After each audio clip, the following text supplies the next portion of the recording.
그리스도의 나심은 이러하니라. 그의 어머니 마리아가 요셉과 약혼하고 동거하기 전에 성령으로 잉태된 것이 나타났더니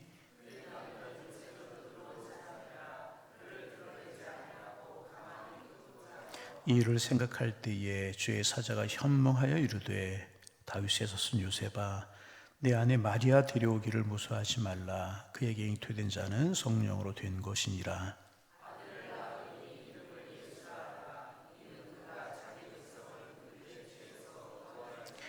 이 모든 일이 된 것은 주께서 선자로 하신 말씀을 이루려 하심이니 이르시되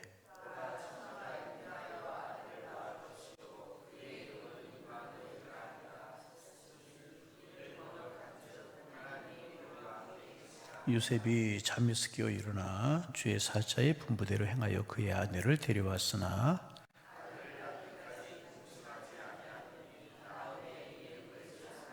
아멘. 어제 같은 본문 우리가 보았어요.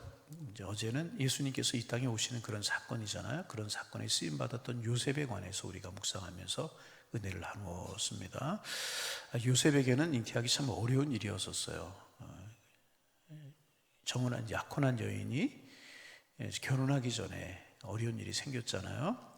이해하기 어려운 일이었지만은 그는 하나님의 말씀을 믿었습니다. 그리고 자기의 생각을 내려놓고 순종했습니다. 여러분, 믿음이 무엇이냐 여러 가지로 이야기할 수 있지만 요셉의 이 모습이 믿음이 아닌가. 첫째는 하나님의 말씀을 믿고 하나님과 하나님의 말씀을 믿고 두 번째는 순종하는 것. 여러분, 이것이 믿음인 것입니다. 그리고 믿음으로 요셉이 반응했고 그 결과 예수님께서 이 땅에 오시는 일에 귀하게 쓰임받는 사람이 예수님의 육신의 아버지가 될 수가 있었습니다.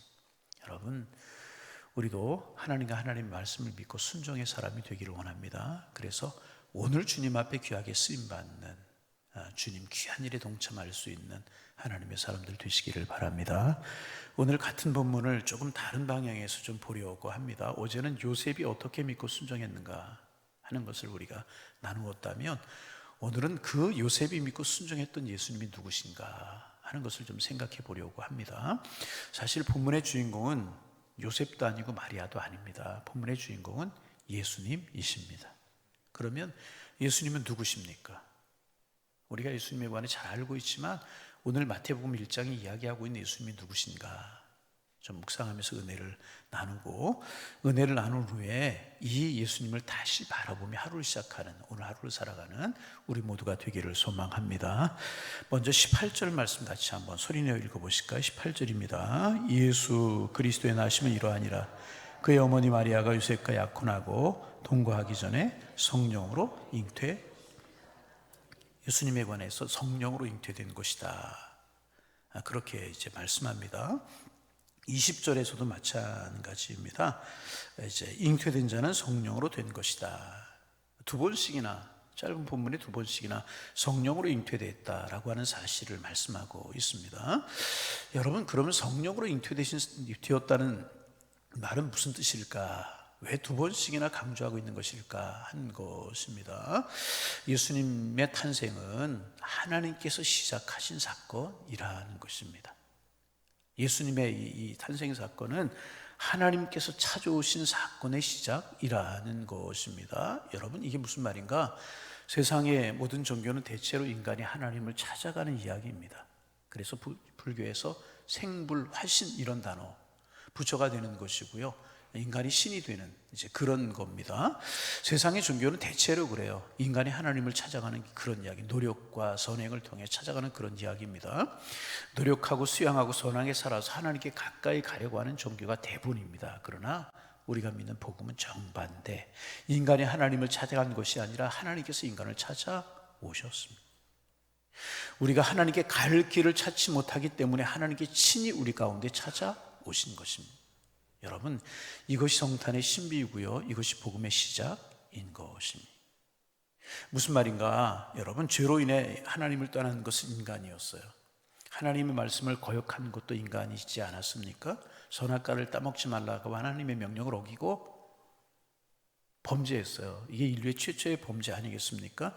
하나님을 등지고 자기 마음대로 살아가는 것도 인간이었습니다. 그렇다면 우리가 인간이 하나님을 떠났다면 결국 우리 인간이 다시 하나님을 찾아가는 게 맞는 것 아니겠습니까? 그런데 놀랍게도 하나님이 먼저 우리를 찾아오셨다는 거예요. 여러분, 이게 복음 중에 복음입니다. 에덴 동산에서 아주 극적으로 이 문제가 나오죠. 아담과 하와가 범죄한 후에 하나님의 낯을 피해 숨었어요. 여러분, 숨는다고 하나님의 낯을 피할 수 있겠습니까? 그때 하나님께서 먼저 찾아오셔서 말씀하셨어요. 아담아, 내가 어디 있느냐? 하나님이 찾아오셨다니. 성경 전체를 보면 하나님은 끊임없이 인간을 찾아오십니다. 그리고 마침내 하나님의 아들 이 땅에 보내심으로 우리를 찾아오셨다니. 이것이 여러분 하나님의 은혜인 것입니다. 그런데 우리가 신앙생활 하다 보면, 신앙의 연조가 깊어져 가다 보면 이 은혜를 너무나도 당연하게 생각할 수, 내가 구원받은 것이 당연하게 생각될 수 있고, 내가 예배하고 기도하는 것, 예수님이 믿는 것 당연하게 생각되고 느껴질 때 있습니다. 그러나 절대로 여러분 당연한 것 아닙니다. 하나님 먼저 우리를 찾아오셨습니다. 우리가 주님을 택한 것이 아니라 우리가 주님을 알지도 못할 때 주님은 우리를 아시고 우리를 구원하시고 택하시기로 작정하셨습니다. 그리고 먼저 하나님 우리를 붙들어 주셨다는 것입니다. 그래서 오늘 우리 새벽에 이런 고백하기를 원합니다. 주님, 나를 구원하시고 나 같은 사람을 찾아와 주시고 하나님의 백성 삼아 주시니 감사합니다. 이 고백이 우리의 고백이 되고 날마다 우리의 삶 속에 이 고백이 끊이지 않기를 원합니다. 여러분, 이 고백이 살아있다면 무엇이 문제이겠습니까? 하나님 우리를 사랑하셔요. 우리를 구원하셨어요. 우리를 찾아오셨어요. 할렐루야. 그 성령으로 잉태하셔서 우리 가운데 오신 분이 예수님이시라는, 우리를 찾아오셨.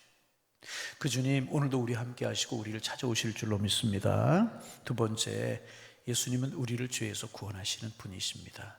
오늘 본문의 중심이 21절이라고 이야기할 수 있습니다. 21절 우리 소리내어 같이 한번 읽습니다. 아들을 낳으리니 이름을 예수로 하라. 이는 그가 자기 백성을 그들의 죄에서 구원할 자이심이라. 아멘. 이는 그가 자기 백성을 그들의 죄에서 구원할 자이심이라. 천사가 태어날 아기 이름을 말합니다. 그 이름을 예수라 하라. 예수라고 하는 이름에는 여호와께서 구원하신다, 여호와께서 구원하신다라고 하는 뜻이 담겨져 있습니다. 그런데 중요한 것은 무엇인가? 무엇으로부터 구원하시느냐 하는 것입니다. 우리가 아는 것처럼 당시 유대인들 메시아를 기다리고 있지 않았습니까? 그들은 로마의 지배 아래 있었어요. 그러므로 메시아가 오시면 로마를 물리치시고 이스라엘을 회복시켜 주실 것이라고 그들은 기대하고 믿었어요. 그런데 천사가 뭐라고 이야기하느냐? 그가 자기 백성을 로마에서 구원할 자다, 이렇게 이야기하지 아니하시고 그들의 죄에서 구원할 자다, 이렇게 이야기했습니다. 여러분, 하나님께서 보실 때 인간의 가장 큰 문제는 다른 것이 아니라 죄의 문제였다는 거예요. 로마의 통치를 받고 있는 것도 아니고 건강, 경제적인 자녀, 가정, 사람과의 문제, 이것이 인간의 가장 큰 문제가 아니라 인간의 가장 큰 문제는 무엇인가? 죄의 문제였다는 것입니다. 여러분, 사람은 그래서 환경만 좋아지면 행복할 것이라고 생각하고, 돈이 조금 더 있으면 행복할 것이라고 생각하고, 건강해지기만 하면 행복해질 것이라고 생각합니다. 일이 잘 될 것이라고 생각합니다. 그런데 환경이 좋아져도 인간의 마음속에는 죄의 문제는 해결되지 않아요. 근심 그대로, 염려 그대로, 걱정 그대로 있어요. 욕심이 있고 미움이 있고 교만이 있고 시기가 있고요, 용서하지 못하는 마음이 그대로 있게 되는 것입니다. 무엇보다 죄는 우리를 하나님에게서 멀어지게 하고 결국 죽음에 이르게 합니다. 죄의 삭은 사망이다. 모든 사람이 죄를 범하였기에 하나님의 영광에 이르지 못하였고 죄의 삭은, 죄의 결과는 무엇이라고요? 사망이라고 그랬어요. 그래서 하나님께서 예수님을 우리에게 보내주셔서 환경만 바꿔주신 것이 아니라 예수님을 우리에게 보내주셨다는 것입니다. 그리고 예수님께서 이 땅에 오신 가장 중요한 목적은 자기 백성을 죄에서 구원하기 위해서, 자기 백성을 죄에서 구원하기 위해서 오셨다는 것입니다. 그러므로 예수님이라고 하는, 예수라고 하는 이름 자체가 복음인 것입니다. 예수 이름 자체가 생명인 것입니다. 할렐루야. 너무 많이 예수 이름, 예수님 우리가 너무 많이 사용하고 이름을 들어서 그 이름의 간격을 잃어버릴 때가 있어요. 그러나 우리가 예수님 부를 때마다 기억해야 됩니다. 그분이 나를 구원하기 위해서 오셨습니다. 그리고 나를 구원하셨습니다. 오늘 새벽에도 오늘 한 날을 살아가면서 예수님, 주님, 이 한마디 부를 때, 이 한마디 생각할 때 우리의 마음속에 감격이 넘쳐나기를 소망합니다. 그분 때문에 내가 살았습니다. 그 이름 때문에 내가 구원받았습니다. 그 이름 때문에 내가 하늘 백성이 되었습니다. 그 이름 때문에 내가 하나님의 자녀가 되었습니다. 이 감격이 우리에게서 넘쳐나야 돼요. 주님, 예수님, 나를 내 죄를 대신 지시기 위해서 오셨고, 나의 십자가를 지기 위해서 오셨고, 나를 하나님의 자녀 삼으시기 위해서 오셨습니다. 그러므로 여러분, 우리의 가장 큰 감사가 무슨 감사가 되어야 되겠습니까? 여러분, 무엇 때문에 감사하면서 오늘을 살아가고 계십니까? 자녀 축복, 건강, 물질 축복, 잘 되는 것 다 감사의 조건이고 좋은 거죠. 그러나 그보다 더 깊은 감사가 있어야 되는 게 무엇입니까? 하나님, 예수님 보내주셔서 감사합니다. 그리고 우리를 죄에서 구원해주셔서 감사합니다. 천국 백성 삼아주셔서 감사합니다. 할렐루야. 나 같은 죄인 하나님의 자녀 삼아주셔서 감사합니다. 이 감사가 가장 큰 감사고요, 이 감사가 넘쳐나야 되는 것이라. 오늘 새벽에 기도를 시작하면서 이 기도가 우리의 기도가 되었으면 좋겠어요. 주님, 감사합니다. 예수님, 감사합니다. 세 번째, 예수님은 우리와 함께 하시는 분이십니다. 마태는 예수님의 또 하나의 이름을 소개합니다. 23절 말씀 같이 한번 23절입니다. 읽어봅니다. 보라, 처녀가 잉태하여 아들을 낳을 것이요 그 이름을 임마누엘이라 하리라 하셨으니 이를 번족한즉 하나님 우리와 함께. 우리가 잘하는 것이지만 다시 한번 좀 복습해 볼까요? 하나님이 우리와 함께 하시다. 임마누엘이라고 하는 뜻입니다. 예수님의 이름이 뭐라고요? 임마누엘이라. 임마누엘이라고 하는 이름, 우리가 아는 것처럼 하나님 우리와 함께 하신, 지금도 우리와 함께 하신다는. 여러분, 하나님께서 예수님을 보내셔서 십자가에 죽으시고 우리의 죄를 사하시고 떠나게 하신 것이 아니에요. 우리를 떠난 것이 아니고 우리를 권하시니 우리와 함께 하신다. 물론 예수님 3일 만에 부활하셨어요. 40일 만에 승천하셨어요. 여러분, 우리가 기억해야 될 것은 뭐냐 하면 이 승천 사건이 이별 사건이 아니에요. 예수님이 떠나셨다 그것이 아니고 승천 사건은 또 다른 만남 사건입니다. 왜 그렇습니까? 주님이 가시고요, 성령이 오셨어요. 근데 주님이 가시고 성령이 오신 게 우리가 주님 이 땅에 계시는 것보다 훨씬 더 은혜입니다. 왠 줄 아십니까? 우리가 주님 만나려면 비행기 타고 배 타고 이스라엘로 가야 되잖아요. 근데 예수님께서 다시 한국으로 오셨대요. 우리 비행기 타고 우리 배 타고 한국으로 와야 돼요. 그렇잖아요? 그런데 예수님이 승천하셨어요. 그 대신에 성령이 오셨잖아요. 성령은 어디에나 누구에게나 계시는 분이시라는 거예요. 그러기에 이 예수님이 떠난 사건, 승천 사건은 이별 사건이 아니고 새로운 만남의 사건이라는 거예요. 이게 은혜입니다. 그리고 그 성령님 오늘 우리와 함께 하시는 줄로 믿습니다. 그래서 마태복음 1장 이렇게 임마누엘을 시작하잖아요. 우리와 함께 하시다. 이름을 임마누엘이라, 우리 함께 임마누엘로 시작합니다. 근데 마태복음 28장에 보면 부활하신 예수님 승천하심이 제자들에게 마지막으로 말씀하시는데 그 말씀도 함께 할 거라는 거예요. 볼지어다 내가 세상 끝날까지 너희와 항상 함께 있을지어다. 그래서 마태복음의 시작도 함께, 우리 함께 하시겠다는 것이고요, 마태복음의 마지막도 우리 함께 하시겠다는 것입니다. 마태가 우리에게 말씀하고 싶은 것, 주님이 마태를 통해서 우리에게 말씀하고 싶은 것이 무엇이겠습니까? 예수님은 우리와 함께 하시는 주님이시라는 거예요. 예수님 우리와 함께 하시는 하나님이시라는 것입니다. 눈물 날 때도, 한숨 질 때도, 답답할 때도, 속상할 때도, 고독할 때도, 병들었을 때도 하나님 우리와 함께 하시는 줄로 믿습니다. 이 주님 함께 하심을 믿으시기를 바랍니다. 기쁠 때도, 즐거울 때도, 일이 잘 될 때도 여전히 주님은 우리와 함께 하시는 주님이시라는 거예요. 할렐루야. 여러분, 이 사실이 얼마나 축복입니까? 앞길이 환하게 열려있을 때도 우리와 함께 하시고, 앞길이 꽉 막혀 있을 것 같을 때도 우리와 함께 하시는 분이 우리의 주님. 여러분, 주님은 임마누엘이십니다. 할렐루야. 예. 새벽에 좀 힘들어도 아멘 좀 한번 해보세요. 할렐루야. 이 복음이 얼마나 큰 복음이고 복음 중에 복음입니까?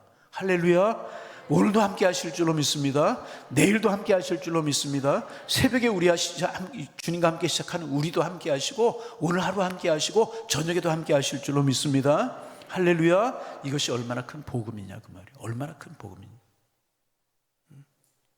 중요한 사실이 있어요. 하나님께서 함께 하시는 것, 모든 어려움들이 즉시 사라진다 그런 의미 아닙니다. 다윗이 사망의 음침한 골짜기를 지나지 않은 것이 아니라 그도 골짜기를 만났어요. 사울, 블레셋, 압살롬 여러 가지 골짜기가 있었잖아요. 그러나 다윗은 고백합니다. 내가 사망의 음침한 골짜기라도 다닐지라도 해를 두려워하지 않을 것은 주께서 나와 함께 하심이라. 그 골짜기가 없는 것이 복이 아니라 골짜기에서 주님이 함께 하시는 것이 복이라는 거예요. 여러분, 우리 인생도 마찬가지. 오늘 우리가 어떤 일들을 만날지 모르고 내일 어떤 일을 만날지 몰라요. 올해 어떤 일이 있을지, 좋은 일이 있을 수도 있고 어려운 일이 있을 수도 있고 푸른 초장 쉴만한 물가에 있을 수도 있고 사망의 음침한 골짜기에 있을 수도 있어요. 그러나 한 가지는 분명하다는 거예요. 임마누엘의 주님, 그 주님이 오늘도 우리와 함께 하신다는 거예요. 그러므로 여러분 믿음으로 사시기를 바랍니다. 두려워하지 마시기를 바랍니다. 나 혼자 걸어가는 것이 아닙니다. 주님이 함께 하시는 줄로 믿습니다. 얼마나 은혜, 얼마나 은혜. 우리가 예수 믿는다는 것이 얼마나 큰 은혜. 말씀을 맺겠습니다. 오늘 본문에 우리가 평생 붙들고 살아야 될 예수님의 두 이름이 나와요. 하나는 예수라고 하는 이름, 그가 자기 백성을 그들의 죄에서 구원할 자. 다른 하나 임마누엘, 하나님이 우리와 함께 계신다. 여러분, 그 주님이 우리를 죄에서 구원하시고요, 그 주님이 우리와 함께 하신다는 거예요. 천지만물을 창조하시고 생사복을 그 하나님이 우리와 함께 하신다는 거예요. 이 두 가지 이름 속에 다 복음이 담겨져 있어요. 예수, 나를 구원하신 하나님. 나를 구원하신 하나님. 따라해 볼까요? 나를 구원하신 하나님. 임마누엘은 뭐라고요? 나와 함께 하시는 하나님. 여러분, 이거면 충분한 거 아니겠습니까? 나를 구원하신 하나님, 그리고 나와 함께 하시는 하나님. 할렐루야. 여러분, 죄 때문에 넘어지고 낙심할 때, 나의 부족함 때문에 낙심할 때 그 이름 예수를 붙드시기를 바랍니다. 주님, 나를 죄에서 구원해 주신 감사합니다. 예수님의 보혈로 나를 오늘도 깨끗게 하여 주옵소서. 죄 때문에 낙심되고 힘들고 나 때문에 그럴 때 예수 이름을 붙드는 거예요. 그리고 외롭고 두렵고 속상하고 살다 보면 그런 일이 많잖아요. 외롭고 속상하고 답답할 때, 앞길이 보이지 않을 때 그 이름 임마누엘을 붙드는 거예요. 임마누엘, 주님 지금도 나와 함께 하심을 믿습니다.